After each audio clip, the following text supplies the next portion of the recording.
जय हिंद सभी को। जैसा कि आप सभी को अभी लेटेस्ट अपडेट मिल चुकी होगी, तो उसके बारे में हम आपको सारी जानकारी दे दे रहे हैं और सारी चीज़ें जो जो आपके डाउट बन रहे थे कि सर मेडिकल में कितने गुना स्टूडेंट को मिलाया जाएगा, टाइम कितने से स्टार्ट होगा। हालांकि टाइम के लिए हमने सेपरेट वीडियो बनाई थी, सोचा था कि गर्मी है तो शायद जल्दी ले लेंगे, बट ऐसा नहीं हो रहा है। जो इन्होंने लास्ट ईयर प्रोसेस को अपनाया था वही इस ईयर भी बना रहे हैं, कुछ नया चेंजेस नहीं कर रहे हैं। ठीक है, जैसा लास्ट ईयर इन्होंने कहा था कि 6 बजे से रिपोर्टिंग टाइम रहेगी, तो 6 बजे से रिपोर्टिंग टाइम है। आप लोगों भी कोशिश पूरी ये करिए कि जल्द से जल्द जितने बजे आपकी रिपोर्टिंग टाइम है जल्द से जल्द पहुंच जाएगा, ताकि ठंडे ठंडे में आपका फिजिकल हो जाए। और डॉक्यूमेंट वेरिफिकेशन जितना जो भी चीज़ें रहेगी सब अच्छी तरह से ले जाएगा, ताकि बार बार परेशानी ना हो।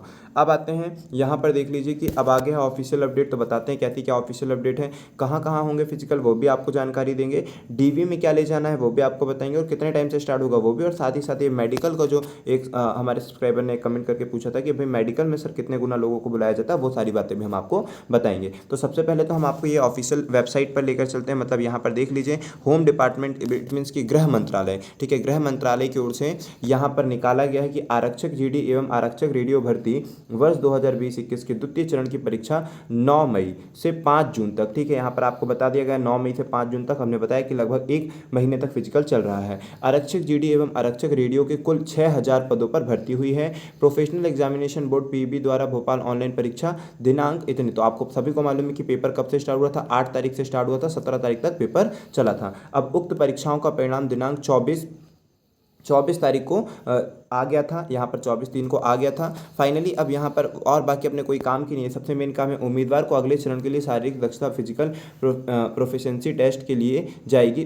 अभ्यर्थियों के दस्तावेज की परीक्षण एवं, देखिए सबसे पहले क्या होगा, सबसे पहले आपका डॉक्यूमेंट वेरिफिकेशन होगा। याद रखिए, अभ्यर्थियों के दस्तावेज का परीक्षण, तो यहाँ पर फोटो, 10th 12th और जो भी आप फॉर्म में भरे रहते हैं वो सारी डिटेल्स को वहाँ पर लेकर जाना होता है। बट आप चिंता मत करिए, जैसे ही अगर ऑफिशियल मतलब क्या होगा, जैसे ही फिजिकल चालू होगा और उसके 2-4 दिन पहले ही यहाँ पर संस्था के द्वारा बता दिया जाएगा कि क्या क्या फिजिकल में लेकर जाना है। एडमिट कार्ड में आपके लिखा रहेगा कि फिजिकल के लिए क्या क्या चीज़ें तैयार रखनी है, तो वो सारी चीज़ें आप तैयार रखिएगा मेनली। और जितनी भी चीज़ें ना वो रहती है, 10th हो गया, 12th हो गया, फोटो रहती है, जो पास हुई हो उसका एडमिट का जो प्रिंट होगा वो करना है आपको, ठीक है। इसके बाद मतलब मेनली ये सब चीज़ें, मूल निवासी हो गया, ये सब मेनली चीज़ें रहती है। फिर उसके बाद अलग कास्ट सर्टिफिकेट हो गया। तो जितने मेन चीज़ें होती है ना, वो कुछ खास चीज़ें रहती है, वो आपके पास होना जरूरी है, ठीक है। इसके बाद जैसे ही वहाँ पर आएगा, क्या होता है जब भी होता है ना फिजिकल चालू, उसके पहले वहाँ पर टांग दिया जाता है, यहाँ पर बैनर लगा दिया जाता है कि कौन कौन से दस्तावेज लगाने हैं, और विद सिक्वेंस, क्योंकि वहाँ पर बार बार परेशानी ना होनी पड़े, इसलिए वहाँ पर बता दिया जाता है कि पहले ये लगाओ, दूसरा ये लगाओ, तीसरा ये लगाओ, चौथा ये लगाओ। हमेशा दोनों बार हुआ था, दोनों बार ऐसे ही हुआ था, ठीक है। वहाँ पर सीक्वेंस से बता दी जाता है कि पहले ये 10 से 12 डॉक्यूमेंट पूरे रहेगा, फोटो सब चीज़ को लेकर के, ठीक है। फोटो लेकर के आपने जो क्वालिफिकेशन पास किया उसको सबको काउंट करके 10 से 12 डॉक्यूमेंट रहेंगे यहाँ पर, ठीक है। तो वो आपको लगेंगे। हालांकि ये चीज़ें आपको एडमिट कार्ड जब आएगा तब वहाँ पर भी दे दी जाएगी, और बाकी हम भी आपको अपने चैनल के माध्यम से बता देंगे। आप सब्सक्राइब जरूर कर लीजिएगा, ताकि जो भी चीज़ें डालें वो सबसे पहले आप तक अपडेट हो जाए। तो यहाँ देखिए, अभ्यर्थियों के दस्तावेज, सबसे पहले डॉक्यूमेंट वेरिफिकेशन होगा। इसमें परेशानी गई तो फिर आपका फिजिकल लेट होता जाएगा, ठीक है। उसके बाद 800 मीटर की दौड़ होगी, फिर उसके बाद लॉन्ग जंप होगी, फिर शॉर्ट पुट होगा, और मध्य प्रदेश के 6 स्थानों पर। तो यहाँ देखिए, आपको बताया गया था कि कितने स्थान पर, तो 6 प्लेस पर 6 स्थान पर होगा। 6 स्थान कौन कौन से वो भी अभी आपको बता देंगे। तो यहाँ पर देखिए, यहाँ पर प्रतिदिन कितने बजे, 6:30 बजे रिपोर्टिंग टाइम है। इट मीन्स फिजिकल, मतलब ये मानकर चलिए, और पहले से ही, जरूरी नहीं कि जो फिजिकल 6:30 बजे दिए 6:30 बजे से एंट्री लेंगे, बट उसके पहले से ही यहाँ पर लोग जाकर 5 बजे से ही खड़े हो जाएंगे, क्योंकि जो जितनी पहले चला जाएगा उसको उतने पहले दौड़ा दिया जाएगा। अगर सब चीज़ें उसका फिट फाट रहता है ना, डॉक्यूमेंट वेरिफिकेशन सब सही रहता है, सारी चीज़ें रहती है, तो उसको उतनी जल्दी दौड़ा दिया जाएगा। इसलिए कोशिश आप भी ये करिएगा कि आप भी जल्द से जल्द पहुंच जाए, ठीक है। यहाँ पर सारी चीज़ें, ऑनलाइन परीक्षा में सफल उम्मीदवार पीईबी की वेबसाइट से अपना सूचना पत्र डाउनलोड कर निर्धारित शारीरिक प्रवीणता परीक्षा स्थल पर पहुंचे। सभी उम्मीदवारों को उनकी निर्धारित दिनांक को ही पहुंचना आवश्यक है। उम्मीदवार की शारीरिक मान्यता के लिए जो दिनांक व स्थान सूचित किया जा रहा है, उस दिनांक व स्थान में कोई परिवर्तन नहीं किया जाएगा, ठीक है। यहाँ पर ये साफ साफ बताया गया है कि आपकी डेट में कोई भी चेंजेस नहीं किया जाएगा, ठीक है। यहाँ पर साफ साफ कह दिया गया है कि जो आपका फिजिकल डेट है उसमें कोई भी चेंजेस नहीं किए जाएंगे, और ना ही आपके प्लेस को बदला जाएगा कि सर हमारे घर के पास ये वाला ग्राउंड है, हमारे ये वाले ग्राउंड पर दौड़वा दीजिए, सब कुछ भी चेंज नहीं होने वाला। इन जगहों पर होंगे फिजिकल, तो देख लीजिए कहाँ कहाँ होंगे। सबसे पहले हम बता दें, वो तो कुछ मेन ही रहते हैं, इस बार थोड़ा सा वो है, ठीक है। जैसे भोपाल हो गया, हम सब मेन आपको बता ही देते कौन कौन से नाम रहेंगे, ठीक है। यहाँ पर देख लीजिए, भोपाल हो गया, ठीक है, भोपाल का ग्राउंड का नाम बता देंगे। दूसरा जबलपुर हो जाएगा जो फेमस रहेगा। उसके बाद फिर क्या आ जाएगा, भोपाल हो गया, भोपाल के बाद इंदौर है ना, इंदौर में फिजिकल होता है। फिर उसके बाद क्या हो गया, इंदौर के बाद ग्वालियर में होगा। तो आप देख लीजिए 1 2 3 4 हो गया, और फाइनली जो लास्ट है वो कौन सा आपका, उज्जैन। ठीक है, यहाँ पर 5 जगह आपके, 5 कहाँ 6 हो रहे थे ना, तो यहाँ पर कितना हुआ है, भोपाल हो गया, इंदौर हो गया, ग्वालियर हो गया। ठीक है, उसके बाद उज्जैन हो गया, जबलपुर हो गया, साथ ही साथ सागर। सागर कैसे भूल जाएंगे भाई, यहाँ तो पहली भर्ती थी। ठीक है, तो अच्छी तरह से याद रखिएगा कि यहाँ पर टोटल छः संभाग चुने गए हैं। ठीक है, तो भोपाल हो गया सबसे पहले। ठीक है, भोपाल हो जाएगा, तो भोपाल याद रखिएगा अच्छी तरह से कि भोपाल में फिजिकल हो रहा है, मतलब आप यहाँ कहीं भी आपका आ सकता है, तो इसलिए अलर्ट रहें पहले से। ठीक है, सारी व्यवस्थाएं कर ली कि आपका कहीं पर भी जाए आप अच्छी तरह से दे दें। ठीक है, भोपाल हो गया। ठीक है, भोपाल हो गया, उसके बाद जेबीपी जबलपुर हो जाएगा। ठीक है, उसके बाद आईएनडी इंदौर हो जाएगा, और उसके बाद फिर कौन हो जाएगा, उज्जैन हो जाएगा। ठीक है, और उसके बाद ग्वालियर हो जाएगा। ठीक है, और उसके बाद एक फाइनल बच जा रहा है कौन सा, सागर। ठीक है, ये तो सारे ग्राउंड ही अच्छे हैं, बहुत बढ़िया है, कोई दिक्कत परेशानी की बात नहीं है। हाँ हाँ, अगर आपको ये चाहिए होगा सर कौन सा ग्राउंड है जहाँ पर शूज़ पहन के नहीं दौड़ा जा सकता है, या फिर शूज़ पहन के दौड़, मतलब कि देखिए काफ़ी लोग ना विदाउट शूज़ दौड़ते हैं, तो कौन कौन से ग्राउंड है जहाँ पर शूज़ पहन कर ही दौड़ें। अगर विदाउट शूज़ दौड़ेंगे तो बड़ी परेशानी हो जाएगी। आप अगर ये पूछना चाहें तो भी हम आपको बता देंगे। ठीक है, बहुत मतलब सारी चीज़ें का जो भी अगर पूछना चाहोगे, जिस भी रिगार्डिंग जो भी डाउट रहेगा तो आप पूछेगा, हम बता देंगे कि कहाँ का ग्राउंड किस तरीके का है, कहाँ के ग्राउंड पे आप विदाउट शूज़ दौड़ सकते हैं और विद शूज़ दौड़ सकते हैं। ठीक है, तो वो भी हम आपको बता देंगे। तो आई होप ये चीज़ें क्लियर हो गई। भोपाल में कहाँ है, तो मोतीलाल नेहरू स्टेडियम में होगा, और नाल परेड ग्राउंड, 2 जगह यहाँ पर रहेगा, है ना। और उसके बाद इंदौर में कहाँ पर होगा, इंदौर में पुलिस प्रशिक्षण, ये वैसे ना मोतीलाल नेहरू स्टेडियम जस्ट बाजू में, उसके जहाँ पर जो फिजिकल होता है वो होता है नाल परेड ग्राउंड। ठीक है, ये एक ही ग्राउंड है, मोतीलाल नेहरू स्टेडियम बाजू में रहता है, और उसके वहाँ पर ये लाल परेड, इसको नाल परेड होता है, लेकिन सब कोई लाल परेड बोलते हैं। ठीक है, इंदौर में, और उसका कलर भी देखिएगा आप जाइएगा तो रेड मिलेगा। इंदौर में पुलिस प्रशिक्षण, तो वहाँ पर हो गया, इंदौर में पुलिस प्रशिक्षण जहाँ पर होता है वहाँ पर होगा, मूसा खड़ी में होगा। ग्वालियर में जो होगा परेड ग्राउंड 14वीं बटालियन का है, वहाँ पर होगा।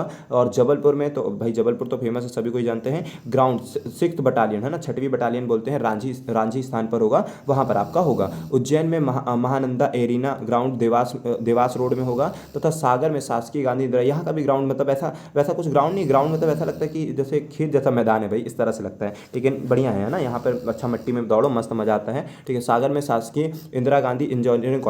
अगर आप चाहते हैं कि सर सारे ग्राउंड का हमको व्याख्या करके बता दीजिए, कैसी क्या ग्राउंड होता है, क्या कर सकते हैं, कैसे दौड़ना चाहिए, क्या चीज़ें है ना, कि ग्राउंड कैसा है एटलीस्ट वो बता दीजिए, तो हम सारी चीज़ें आपको वो प्रोवाइड कर दें कि वहाँ का ग्राउंड किस तरह का है। फिर यहाँ पर उप निरीक्षक पद की भर्तियों पर उम्मीदवार, हाँ ये क्या हुआ था, कई लोगों ने पहले से जो केसेस लगाए हुए थे, ठीक है, उच्च न्यायालय में किन्होंने कई लोग किए थे, उनके लिए, आप लोगों के लिए बिल्कुल जरूरी नहीं है ना, ये वाली लाइन आपके लिए जरूरी नहीं, जो पहले से हाई कोर्ट में लगाए होंगे कि हमारा ये हुआ था, वो हुआ था, हमारा फिजिकल नहीं लिया गया, ये नहीं किया गया, वो नहीं किया गया, तो कुछ लगाया होगा, तो उनके वैलिड रीजन होंगे। तो इसी निर्णय के पालन में शारीरिक दक्षता परिणाम में शामिल किया जा रहा है। उनकी परीक्षा भोपाल में होगी, और कहाँ कब होगी उनकी परीक्षा, जिन लोगों का ऐसा हुआ था, है ना, उप निरीक्षक जो हुए थे, उनके लिए क्या हो जाएगा, केंद्र पर 7 मई 2022 को रखी गई। ठीक है, 7 मई, बाकियों का तो 9 बजे से स्टार्ट होगा। इन लोग जो पहले से कुछ केस लिए गए होंगे ना, पूर्व में ली गई परीक्षाएं, ठीक है, उप निरीक्षक की जो पूर्व में भर्ती हुई थी, उसमें अगर जो लोग अयोग्य पाए गए थे या कुछ भी कारण हुआ होगा, ठीक है, उनका सत्यापना वेरिफिकेशन ये सारी चीज़ें नहीं होगी, तो यहाँ पर उनको बता दिया गया है कि 6:30 बजे से प्रारंभ होगी। ठीक है, उनका फिजिकल 7 मई 6:30 बजे से शारीरिक दक्षता चयन के विभिन्न चरणों में आधार KYC सत्यापना जो भी चीज़ें रहेगी वो वहाँ पर होगी। तो ये आपके काम का नहीं, ये वाली लाइन है। ठीक है, सब लाइन आपके काम की नहीं है, आपके काम की चीज़ है। 6 जगह आपका होगा, कहाँ कहाँ होगा वो हमने बता दिया। ठीक है, और कितने बजे से होगा, कौन कौन से इवेंट होंगे, ये सारी चीज़ें बता दिया। आई होप कि ये सारी चीज़ें क्लियर हो गई होगी, बट फिर भी कोई डाउट, कोई भी क्वेरी, कोई भी चीज़ें रहती तो आप जरूर पूछिए। हाँ, एक और क्वेश्चन रहा सबसे बड़ा कि सर मेडिकल में कितने गुना लोगों को बुलाया जाएगा। तो याद रखिए, यहाँ पर जो होता है मेरिट बनेगी आपकी जब आप फिजिकल पास करेंगे। तो देख लीजिए, हम पूरा प्रोसेस समझा दें आपको। ठीक है, क्या होता है वो आपको सारी चीज़ें समझा दें हम। ठीक है, यहाँ पर जब आप फिजिकल पास करते हैं ना, जब आप यहाँ पर क्या करते हैं, फिजिकल पास करते हैं, तो क्या होता है, कैसा होता है वो समझा देते हैं आपको। ठीक, देखिए, जब आप यहाँ पर फिजिकल पास करते हैं तो केवल और केवल यहाँ पर पूरे एरिया में समझा देते हैं कैसी क्या चीज़ें होती हैं। जब आप फिजिकल पास करेंगे तो फिजिकल मान लीजिए 3 गुना बच्चों ने पास किया। ठीक है, फिजिकल 3 गुना बंदों ने पास किया, इन 3 गुना बंदों की मेरिट बनेगी केवल 1 गुना, जितनी वैकेंसी उतने गुना मेरिट बनेगी, और इन लोगों का ही मेडिकल होगा, और जो मेडिकल में अयोग्य पाए जाएंगे उसके बाद फिर यहाँ पर सेकेंड DV कोई जारी नहीं करता है, जो लास्ट ईयर हुआ था। ठीक है, हालांकि वहाँ पर तो यहाँ पर 3 गुना जो बंदे मेडिकल में पास होंगे, तो 1 गुना ही बच्चों को क्या किया जाएगा मेडिकल के लिए। ऐसा नहीं कि पहले मेडिकल होगा, इनके में डायरेक्टली क्या किया जाता है, जब आपको जो वो रहता है तो मेडिकल इनका जिला अस्पताल से होता है, ठीक है। जो भी आपके नज़दीकी जिला अस्पताल होती है वहाँ पर यहाँ पर मेडिकल होता है, इसीलिए यहाँ पर मेडिकल के लिए केवल 1 गुना बच्चों को बुलाया जाएगा। ये मानकर चलिए सबसे पहले, ठीक है, 1 गुना बच्चों को बुलाया जाएगा। कई बार तो भाई वैकेंसियाँ खाली चली जाती हैं, तो फिर क्या कर देते हैं बैकलॉग, जैसे कि 2016-17 में जो वैकेंसियाँ आई थी उनमें 16 वाली तो वैकेंसी खाली चली गई थी, ठीक है। 16 वाली तो वैकेंसी आधी से ज़्यादा वैकेंसी ही खाली चली गई थी, ठीक है। लेकिन 17 वालों में अच्छी खासी मेरिट बनी थी और बच्चे बाहर हुए थे, ठीक है। तो अच्छी खासी मेरिट भी बनी थी। अब बात करते हैं मेडिकल का, तो मेडिकल का हमने बता दिया केवल 1 गुना बच्चों को लिया जाएगा, इसके अलावा कुछ ही नहीं, ठीक है। और अगर वैसे तो फिर होगा, फिर उसके बाद अगर उनमें से किसी का रिजेक्ट होता है कुछ होता है तो फिर बाकी लोगों पे विचार किया जाएगा, लेकिन जो मेरिट आएगी वो केवल 1 गुना बच्चों की ही ली जाती है और उसी का सारी चीज़ें होती है। और इसमें बहुत ही कम लोग होते हैं जो मेडिकली अनफिट पाए जाते हैं, सबके सब मैक्सिमम लोग योग्य हो जाते हैं, ठीक है। और क्योंकि इसका जो मेडिकल होता है वो जिला अस्पताल, जो भी उसके जिला अस्पताल रहता है वहाँ के नज़दीकी वहाँ पर होता है। जब पोस्टिंग होती है ना आपको मिलता है, वहीं पर आपको जाकर करवाना पड़ता है इसका मेडिकल। और भी कोई प्रोसेस, कोई भी जानकारी चाहिए होगी तो आप बताइएगा कमेंट बॉक्स पर, ठीक है। और अगर वीडियो पसंद आई है तो लाइक जरूर करिए और अपने सभी दोस्तों तक शेयर करिए और बढ़िया से तैयारी करिए, है ना। आपके उज्जवल भविष्य की कामना करते हुए हमेशा आपके साथ इसी तरह बने रहते हैं। चलिए जय हिंद दोस्तों, मिलते हैं नेक्स्ट वीडियो पर।